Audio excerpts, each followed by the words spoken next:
Hey guys, this is Dion here with Your Guitar Academy, and in this lesson we're going to take a look at the second part of that A section of this John Frusciante piece, John Frusciante style piece, should I say.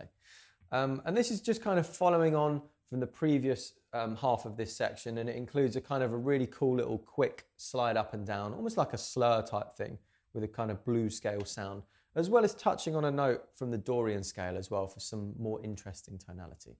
So grab a guitar, let's have a go.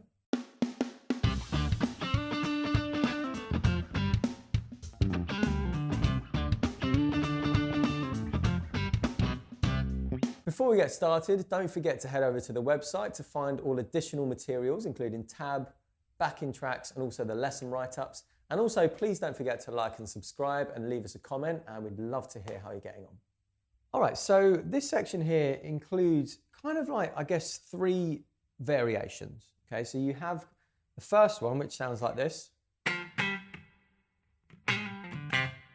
The second one, which sounds like this. And the third one, which sounds almost identical to that one, but we add a note on the end.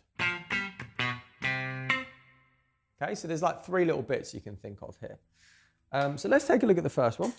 So again, similar to the rhythm in the first section, the first half of this section, should I say, we start with a very, very solid 1 and. Okay, but what's happened here is we've actually changed strings. So we're playing those same frets, 3 to 5, but now on the D string. Okay, and then following on from there, we have to allow a little bit of space, and it goes something like this. Okay, 2 and 3 and.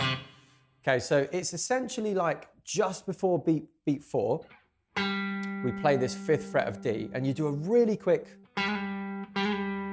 slide up from 5 to 6, back to 5. Okay, and then after that, pull off to 3, down to 5 on A, 3 on A. It's like 4, E, and A, essentially. So it's like that part is just almost like a little pickup note. That. And when you land back on that note, it's beat 4. 4, E, and A. So it would go something like 1 and 2, E, and 3, E, and. Yeah, let's just hear it with some drums. It'll probably make a little bit more sense if it's not quite clicking. So let's have a go. 60. 1, 2, 3, and 4, and 2, and 3, and 2, and 3, and 2, and 3, and.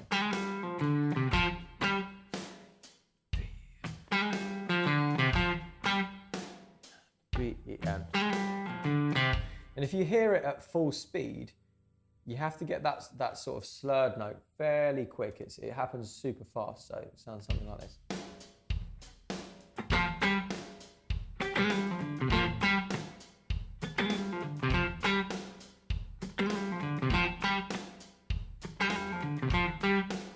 So you see the whole time, my picking hand is going like the clappers. I'm keeping that beat, that pulse going, so that it helps to keep me in time. So yeah, that's that first little variation on this second half of the A section. So the second part variation we have goes. Okay, so let's look at what beats these fall on and also what notes these are. So we're starting this in exactly the same way. 1 and 2, E and A.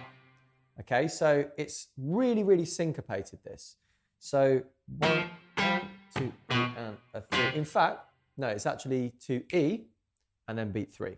So 1 and 2, E and a 3 and a 4, E and a 1 and 2, E and a 3, E and a 4, E and a. So again, straight in on the downbeat, right on 1, 1 and. Okay, what happens here? The hand goes down, picking hand.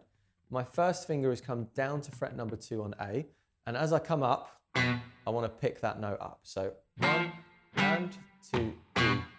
And I'm muting that first 16th note of beat 2. 1 and 2, E and a 3. Yeah, and then you do a downstroke on the 3. With, in context of the beat, sounds something like this.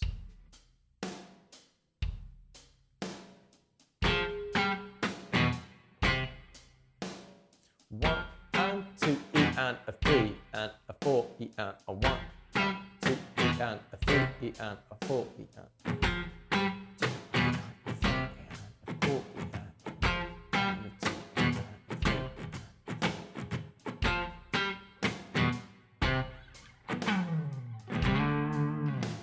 Okay, so that note there is a B natural, which in relation to our tonic of D is a natural 6. So that's why I mentioned in the starting introduction to this unit that it's kind of touching on a bit of a Dorian tonality. So for anyone that's into their theory, you might be wondering what that sound is.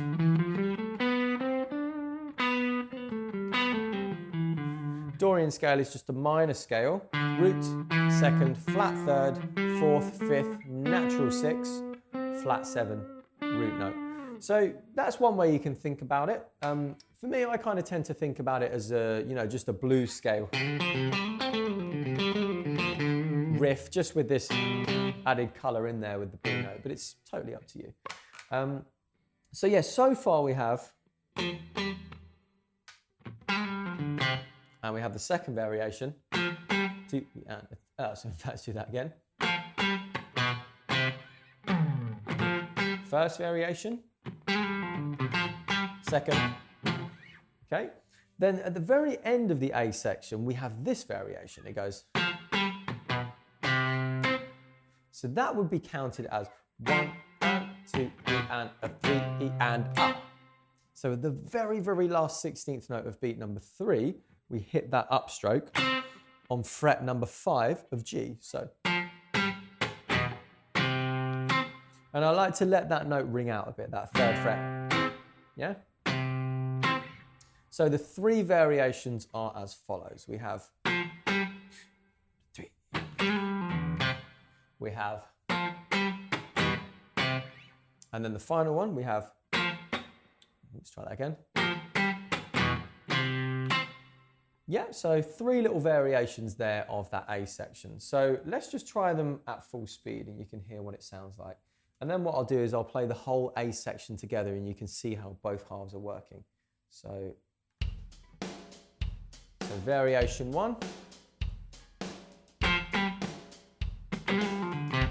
And now variation 2. Now variation 3. Yeah, so there's a real subtle difference between variation 2 and 3. So let's hear the whole of that A section now, along with the previous lesson's half. So, variation 1. Variation 2.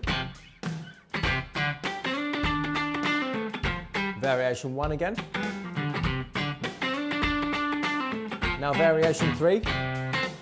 Yeah, so it's very, very subtle differences that keep this riff interesting throughout.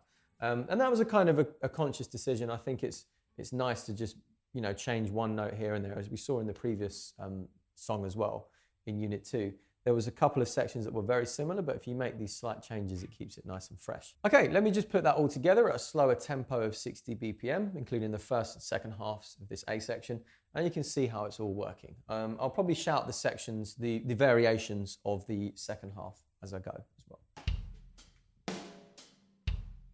Here we go.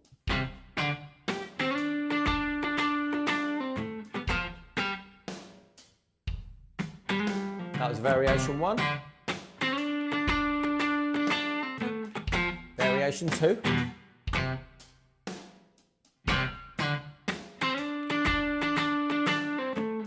Variation 1 again.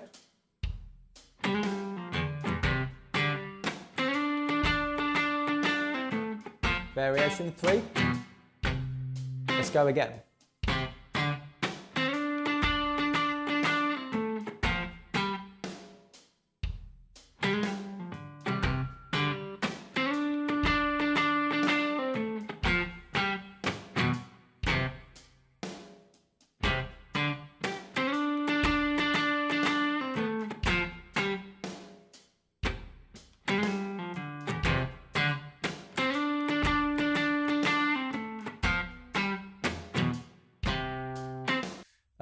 So yeah, that just about covers the A section of this piece. So as always, do your thing, take your time, focus on those notes, getting them clean, getting the attack clean and the fretting hand clean. And again, practice probably without gain first to avoid any unwanted noise.